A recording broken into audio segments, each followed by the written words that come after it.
Is this a fine line between delusion and like confidence, or or is this pure delusion? Like, where are we on the spectrum? I would call it pure delusion. I think you need to be a little bit delusional, especially when you're doing consumer apps. Is this a Gen Z problem, or is this an everyone problem? It just happens to be, that you're in Gen Z, and so you're kind of building this for the people that you want to hang out with. Yeah, I mean, so it started out as me just thinking it was Gen Z, because everyone, when they think about our generation, is that we're the most connected generation of all time, but also the loneliest. So it's so much easier to cater it for my demographic. But I think it's in everything, or like all people. I feel like so many people we're all so scared. There's no point to be scared, especially if you're 20 years old, 21. Mm-hmm. Exactly. The worst that you can hear is no. Yeah. That's it. That's the worst you can get is no.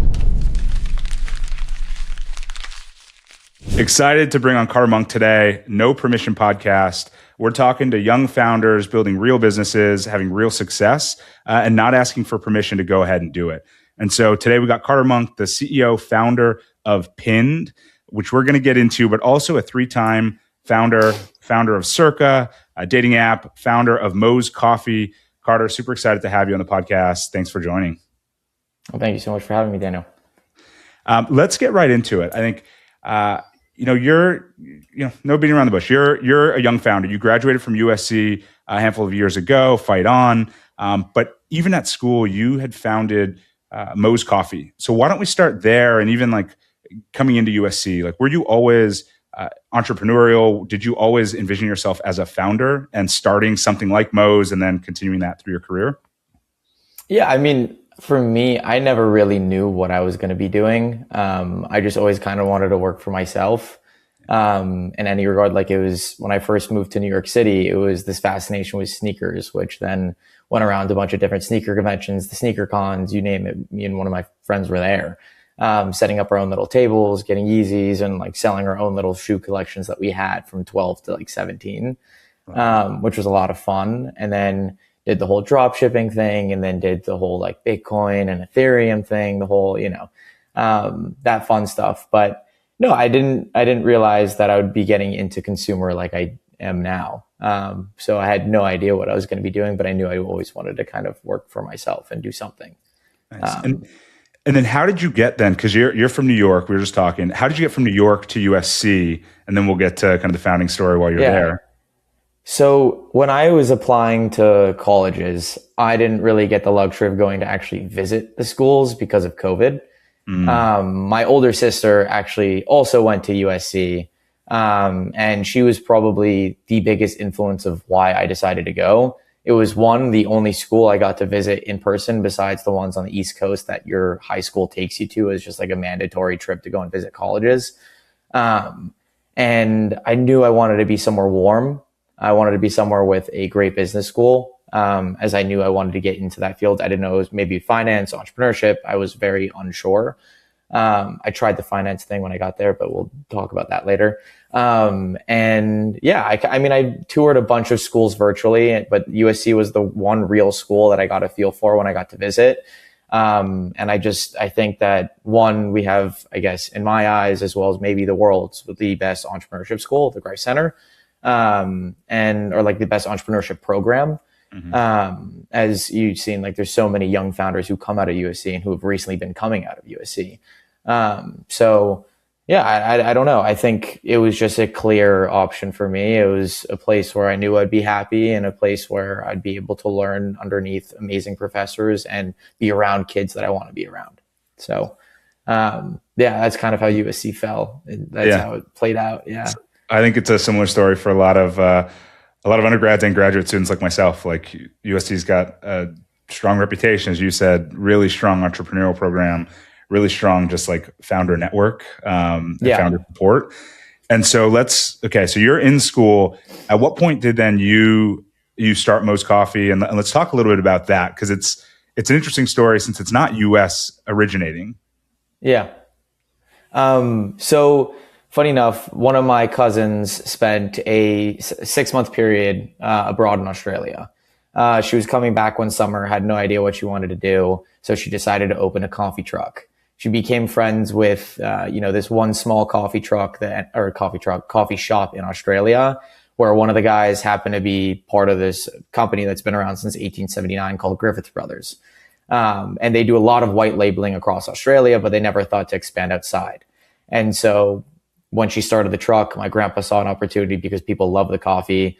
Australia is known to have the best kind of coffee, but no one really knows that unless they're told that it's from Australia. And they're like, oh, wow, that kind of makes sense. Or unless they go and visit, they're like, oh, wow, the coffee here is exceptionally better than everywhere else. And so he called me up my sophomore year. He said, hey, I know you're doing business. Can you build up a business plan and a deck? We're thinking of doing this.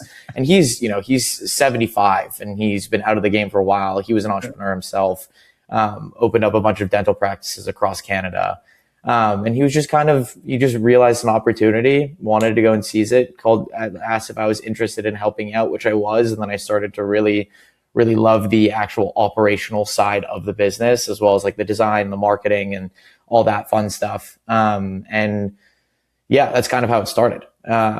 And got in, that's how I got involved. And we started selling it across a few little shops in Toronto, and just recently signed a Longo's deal, and now in 50 plus locations across Canada, which is awesome. Are you still like part of the business? Yeah, in some regard. I mean, I'm not involved in the day to day at all. Yeah. But it's more of like, in our chats or in our Slack or whatever it is I'm still sort of updated as I'm technically an advisor. Yeah. But yeah, I mean, it's still all, like, I will plug Moe's wherever I can. Yeah. Cause I think it's, one, exceptional coffee. Two, I just think like the whole story behind it is completely wholesome and awesome. Like this is something that I did with my grandpa and my cousin. I was gonna say, I mean, the through line, even just from these two stories, his family's playing a big role. Like your sister, and then your grandpa and your cousin. I'm gonna fast forward ahead. Then, like, is that something like is family kind of something really close to you, and like playing a big part in your journey as Circa and then GenZ? 100%. Like, I think I have a big family. I have 4 siblings. I have an older sister and 3 younger siblings. 15, 12, and 10. So big gap, but family's been a massive part of my life, and I think it plays a big role in just anything I do.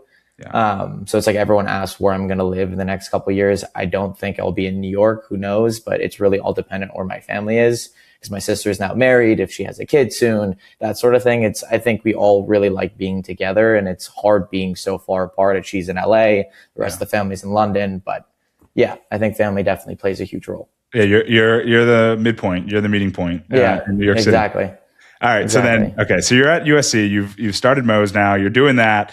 I imagine you're still having a great time at USC. Like, you're enjoying the college. Yeah, of course. Of course. Yeah. Okay. And then let's then. Okay. So you're doing Moe's. You're doing the college experience, and then you decide to start Circa. So you're graduating. How did that come about? Like, who were the co-founders? How did the idea come about? And like, at what point were you like, yeah, this is what I'm doing after graduation? So, funny enough, the beginning of my senior year, there was a friend of mine from high school. We played varsity soccer together. I hadn't really spoken that much or been in communication with him, but just every summer we'd catch up. He'd see what I was up to. I'd see what he was up to. He was more doing like the investment banking route. I was doing the more like founder stuff where we'd raised money before, that sort of thing. Yeah. And he calls me just saying, hey, I have this idea. There's always also this looming conversation that I loved what I was doing with Moe's, but I wasn't going to be doing that forever. Yeah. It was just like, it was an awesome experience to learn and grow and just figure out the operational side of a CPG company, as well as getting product in stores and selling that, and also selling the vision and the dream of just the whole storyline of I thought was awesome. And I think the product's amazing. It's just, I wanted to get into more of like the consumer tech side. And this couldn't have been like more of like the perfect shift. And we already had amazing people who'd taken over Moe's and sort of started running it operationally. Someone who'd been at Tim Hortons for 30 years, became the CEO, and sort of, it just all started to align where I wasn't needed as much. And I had the opportunity to take the leap and do something else. Or I could have stayed. And after getting this phone call about this new idea for a dating app, he was just like, hey, I think it'd be really cool to work together on something like this. Just like sent me over the business plan, what they're thinking of doing. he was like, look into it. And I was like, okay, I'm going to take a couple of weeks, look into it, do like my own sort of market research. And I just realized that there's this huge shift in dating, especially as no one's really using the bigger apps anymore, especially Gen Z. And then there was this whole like fear of rejection, and like people crave being connected with mutuals, and that like the best sort of relationships come from people who meet through another person or like someone tied to them. And I saw the opportunity and I was like, hey, let's do it. I was like, I think that this is a really cool and sexy market. Dating is ripe for disruption, so why not? And so we started building that for a while, and launched it in March, and had, you start the conversations, you do the same Tinder tactic, how they grew through like fraternities and that sort of thing. So, through like my other two co-founders, that guy Miles was the one from high school who called me up about the idea. And then he brought one of his best friends on from Georgetown. So the other two are at Georgetown. I was the one at USC. And was just able to build up, for some reason, a lot of traction on campus at USC and at Georgetown, where Georgetown, they had a majority of the school using it by the time we launched. And I had, 50% of frat life or frat sorority life on the app after launching it. And so we had immediate traction. Friends were referring friends. People were talking about it. And then everyone here in New York City was also talking about it. And so it was like this perfect segue, of like, okay, we're graduating now. Everyone's going back to the city. Everyone in the city's talking about it. So how can we really start to grow and capture that entire market? And then it was by obviously us moving back to New York City. But it really picked up super quickly. We were not expecting the sort of traction that we got at the beginning. We were expecting like 500 users month one, but we had 5,000 users in week one. So it was just, we were kind of caught off guard. And we had one article written about us by this girl, Emily Sundberg. She's huge in the VC community. Apparently, we had no idea what we were getting with this article. She just wanted to write about 3 kids disrupting the dating space. Next thing you know, we have meetings with 50 different VCs. We're on back to back calls. It was impossible for me to go to classes. Teachers were very understanding, in the regard that I was in the entrepreneurship program, or like that was my emphasis. So they understood and they'd been through it, and they're like, they gave me a lot of leeway. But yeah, that was a long, I just threw a lot at you. No, I guess like so you launched this thing, like, are one of you coders, or like, how did you guys build the app? So funny enough, we learned a lot through how we built the app. We initially outsourced everything.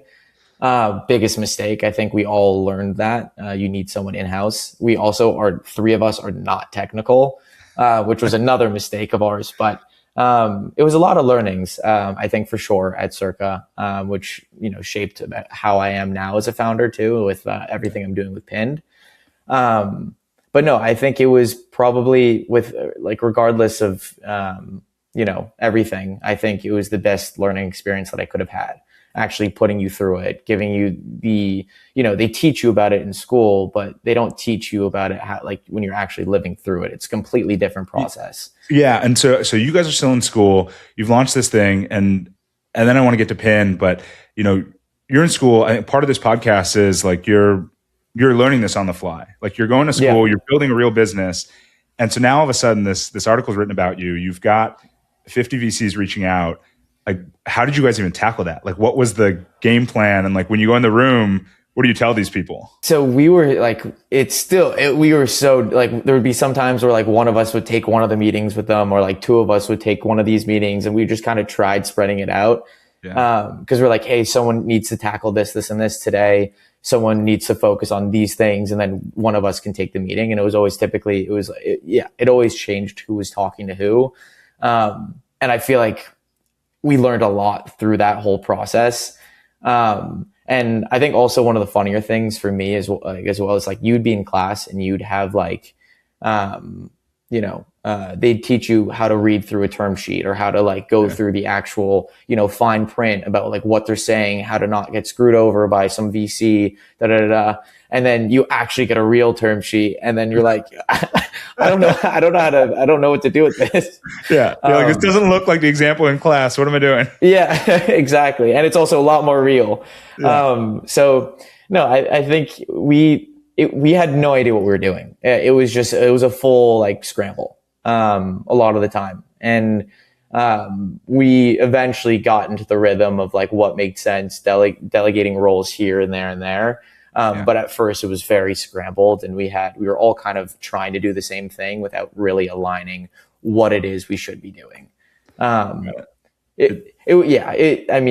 sure you know. So it's like the whole process was a scramble at the beginning for sure. Yeah. I mean, it ended up working out because you guys raised a little under $2 million, right? You expanded. And then I think you ended up leaving the business to found Pinned, which I think, for folks listening, like, what is Pinned? I think the thesis is really interesting, adjacent to what you were doing at Circa, but with a much more focused view. And so what's Pinned? What's the vision? Yeah. So something I realized over the course of the summer, I think I planned this shift towards IRL experiences in like probably perfectly. Because there was an uptick in people craving IRL, but there wasn't enough things that provided it. There was a lot of things that provided, but more so top of funnel. And so I just started writing a thesis over the summer, where just for my own personal, it was just for myself. Everyone, when they ask me like, why are you writing a thesis for school? I'm like, no, it's solely just for myself. And it was like the whole concept or the whole idea behind that paper is the fragmentation of social apps and how it's affected Gen Z both psychologically and socially. And I conducted a bunch of interviews. So I talked to probably around 250 people. And I would say the biggest thing that I got was, one, it's people don't see other people because they don't know how to coordinate. And two, people crave intimacy in the sense of companionship and friendship rather than romance. And so then that got me thinking, we're like, okay, why do people crave intimacy in the sense of companionship when it should be necessarily easy to make friends, or like people already have friends? And the root issue that I kept going back to, or kept getting from these people, was that because they take these relationships for granted. You take the relationships that you have in high school for granted because you go to the same classes, you eat in the same cafeteria, you go to the same parties. And then it rolls over to college. You get to college, now you have to make a whole new friend group, and then you lose touch with those high school friends, or maybe most of them. And then you do the same thing over again, because once you graduate from college, then you're back into the real world. And then once you're in the real world, then you lose touch with those college friends. And then you also lost touch with those high school friends. It's just a ripple effect of everything. And that's what adds to the loneliness factor that Gen Z probably, that's been said for Gen Z. And sort of the whole idea behind Pin is creating a social layer or social coordination layer for Gen Z that makes it so much easier to see the people that you want to see. So rather than being performative like an Instagram or a TikTok or Snapchat, where you're posting something that you're doing, which isn't essentially an invite. So you go to a bar, you post a picture of you drinking a beer with a buddy, your friend who sees that at home, they're like, oh, damn, where was my invite? Like, I would love to be able to see these guys. I haven't seen them in like a couple of weeks. And you just see that, and then that adds that loneliness factor that most people feel. And so what I wanted to create was just something that makes it easy to see those people, rather than posting a performative picture on Instagram. You post a pin, this is what I'm doing at this exact moment in time, whether that's 2 hours from now, 3 hours from now, tomorrow, or Saturday, and making it invite to your people, your friends. It doesn't matter how big it is. You can have 30 people within your network, 40, 50, 60, however big. And it just makes it so much easier to see those people. It allows for this spontaneous thing that just hasn't really been a thing in a long time. It's like everything's so planned and curated, where this kind of creates the ability for people to kind of seamlessly do things for the people that they want to see. Yeah, I mean, as a father of two, I get that, and it's becoming a little harder to coordinate.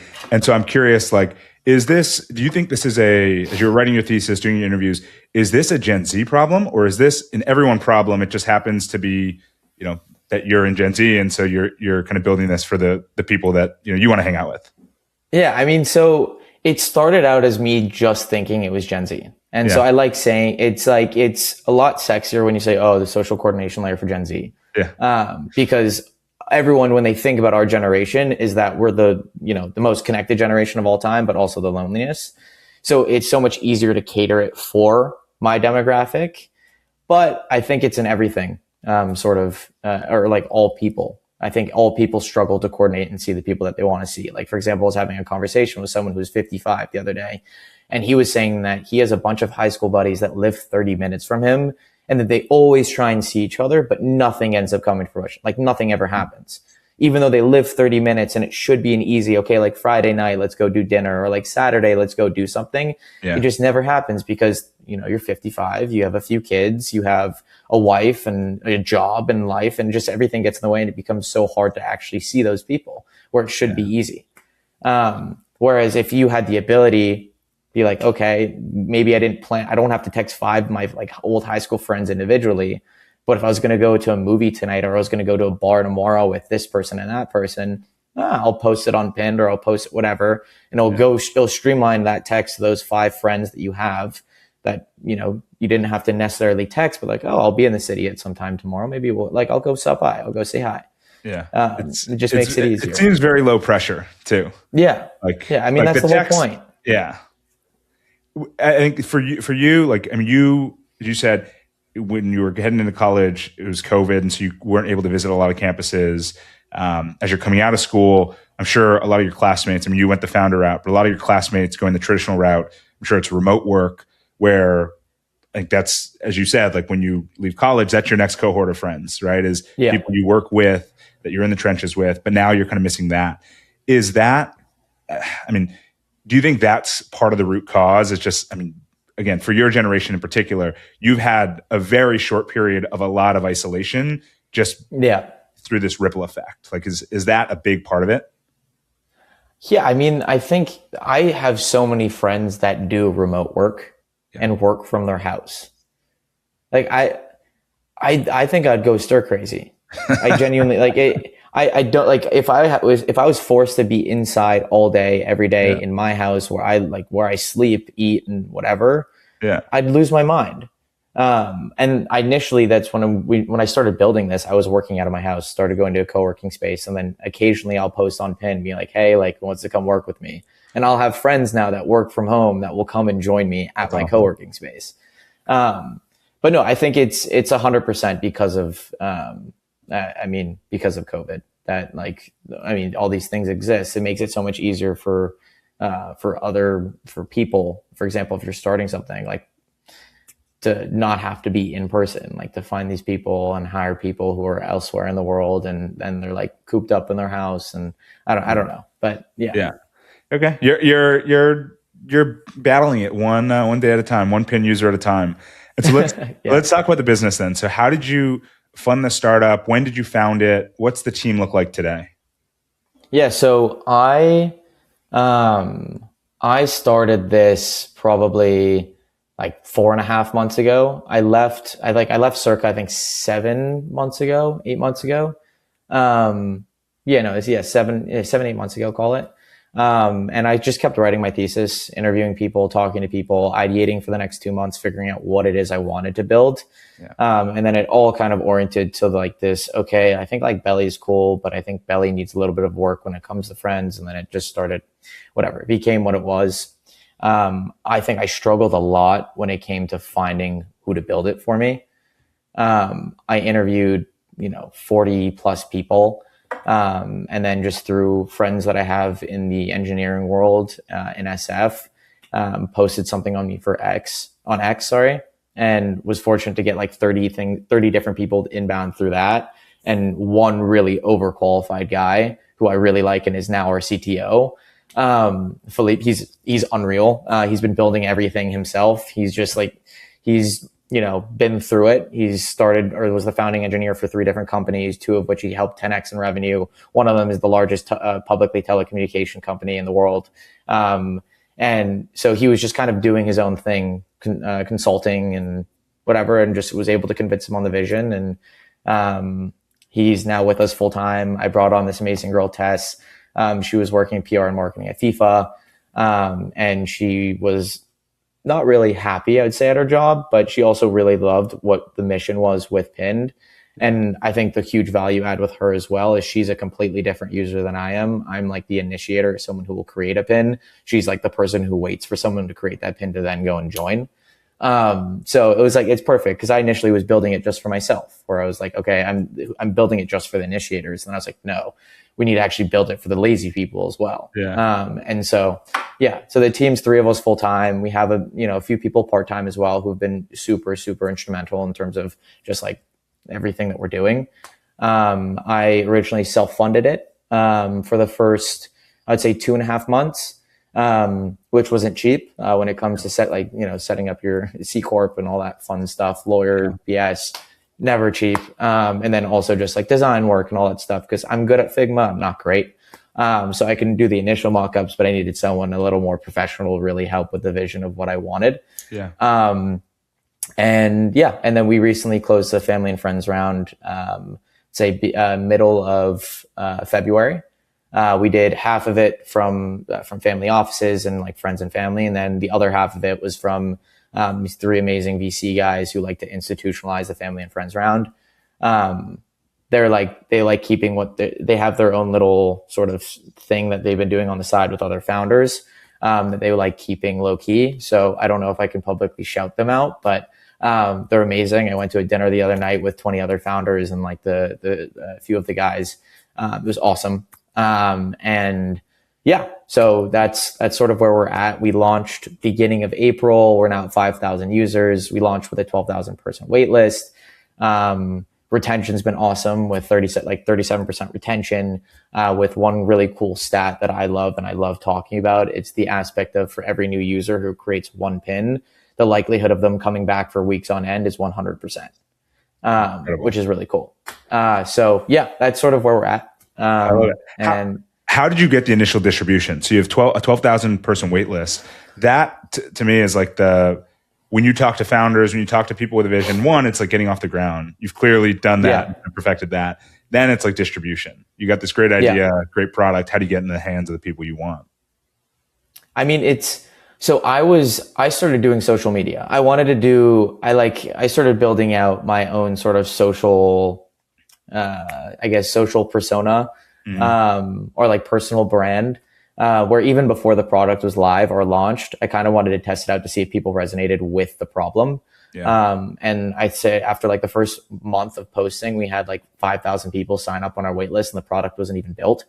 So I was like, that's definitely signal that people want something like this. Who knows it? Because I didn't have also like an actualized idea of what it was going to be. I just had like some sort of thought process of how I wanted to fix the problem. That's what I started talking about. And people started signing up to the wait list through that, which was cool.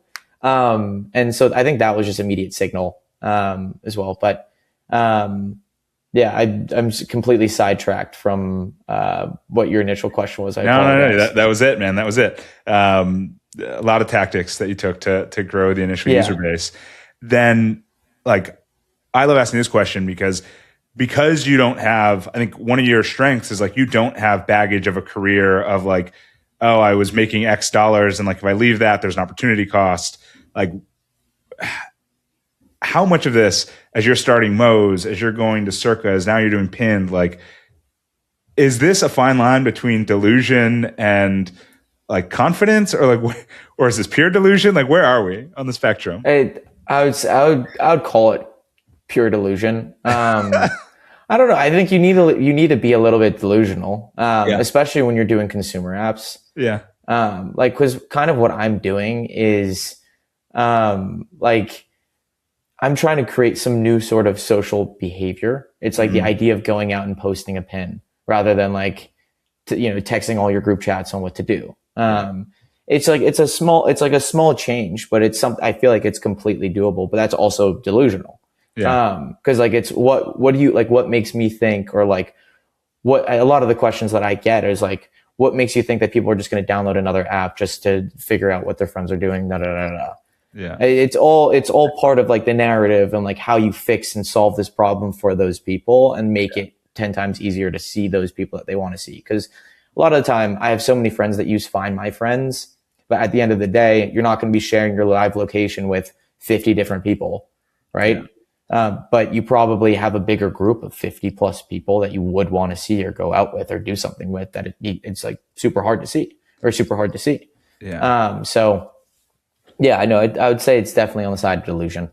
For sure. I think, and what you just said too, I mean, So we had talked kind of, I had spent a number of years at Snap, and that was one of the challenges with Snap Maps, right? Like you're sharing your location with friends, but Yeah. it's not an invitation to come visit me, right? It's not like, hey, I'm at this bar, come hang out. Unless I'm snapping you, right? Otherwise, it's like, no, I'm in the city. I'm in LA. I'm at this restaurant. You don't know who I'm with, what I'm doing. So like, stay at your home. Where I'm at. Yeah, it'd be a little weird if like I went on Snap Maps, saw like, oh, my friends are all at this bar, so I'm just gonna go and join them. Yeah, hey guys, didn't know you were here. And then it becomes like this weird sort of like why do they know that, or why does he know that we're here? Yeah, exactly. Sort of and then the next time you open, all your friends are off Snap Maps, not sharing anymore.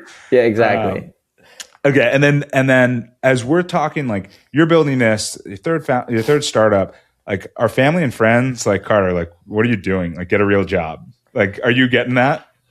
So when I left Circa, I had no idea what I wanted to do. I think even before Circa, it was like when we were starting it, my dad was like, you should start looking at career options, And then Circa gained a lot of traction. We raised and that sort of thing. He was like, oh shit, like, okay, my bad. I'll let you do your thing. Yeah. It's not that he didn't have any belief in the product. He was just kind of like, you should have a fall net. Yeah. Cause he's like, it's important to start building, a reputation for yourself, especially if you want to have a career in something. Mm-hmm. And for me, I always knew that this is sort of what I wanted to do. I always wanted to build something and have like something of my own.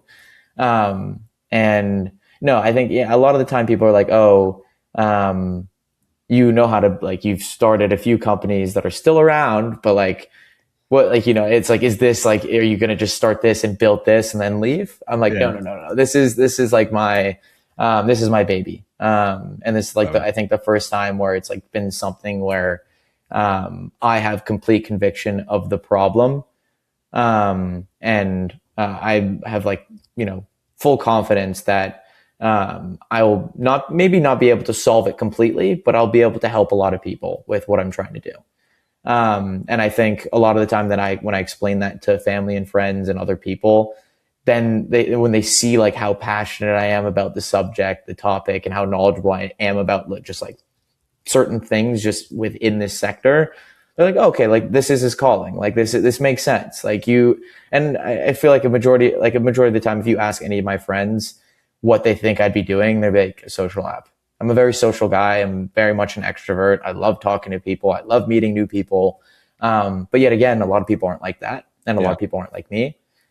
So how can I build something to make people more like me through different outlets and through different things? Yeah. The non-pinners, Yeah, exactly. Yeah. We all rely on the pinners like you to go make the plans. Every friend group's got one. Yeah. Yeah. Every friend group has one. Yeah. Every friend group has one or needs one. It can't exist without somebody doing it. So then do you have a backup plan? No. I love it. There you go. Mr. Munk, if you're listening, no backup plan. This is it, man. This is it. Okay. And so then let's fast forward. Okay. So you're 4 months in, you've got immediate traction. So you're hitting on something here. Where is Pinned? Like if you hit your marks, where is this thing in 5 years? So, I mean, there's so many different, things that it could become, right? I think that there's huge potential for this to be like, it's the traditional ones. It's like, oh, like in 5 years, if we build it big enough, we IPO. No, sure. I realistically think that if we can maintain current traction and we can build the app with a real foundation and keep our users and make sure people are always coming back and whatever, and figure out different ways to like showcase different events in New York City or bring other people together through like other sorts of events. I think I don't think we sell. I think the whole point is we just continuously grow until we get to the point where if there is an offer to sell, that makes sense for where we're at, I mean, definitely consider it. But the idea is like, I'd love for this to grow into something that, becomes foundational for a lot of people. And like what people rely on, they're like, oh, like I'm in a new city, let's check Pinned. Like that, it's like, that's what I want it to become in 5 years. Like I want the actual action of pinning or pinning something to become like the verb of like, okay, like we're going out, let's pin it. That's like where I want to be in 5 years.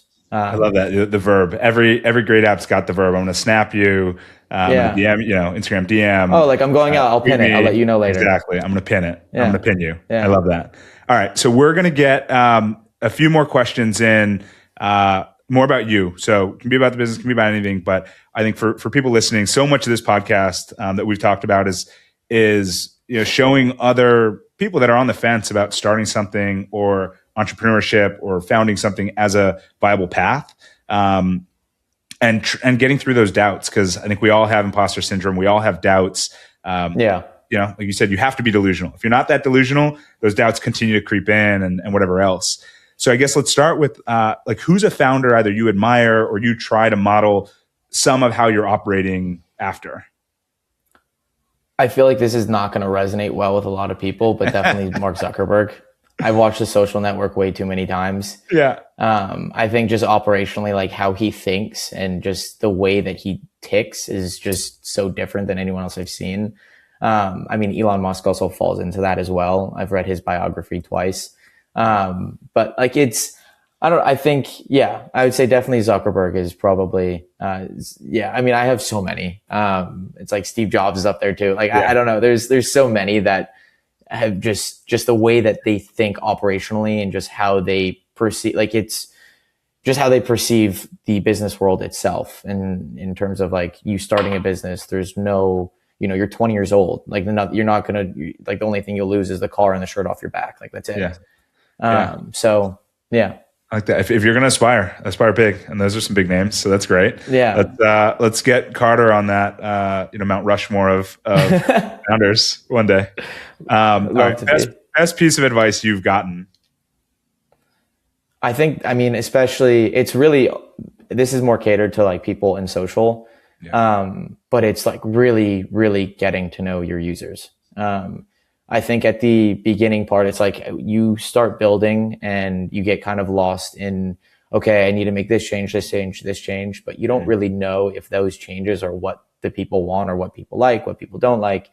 And I think it was kind of just really, really get to know the people that are currently using your platform. And I think I've taken that to another level where like I have one-on-one conversations with almost every new user that we have.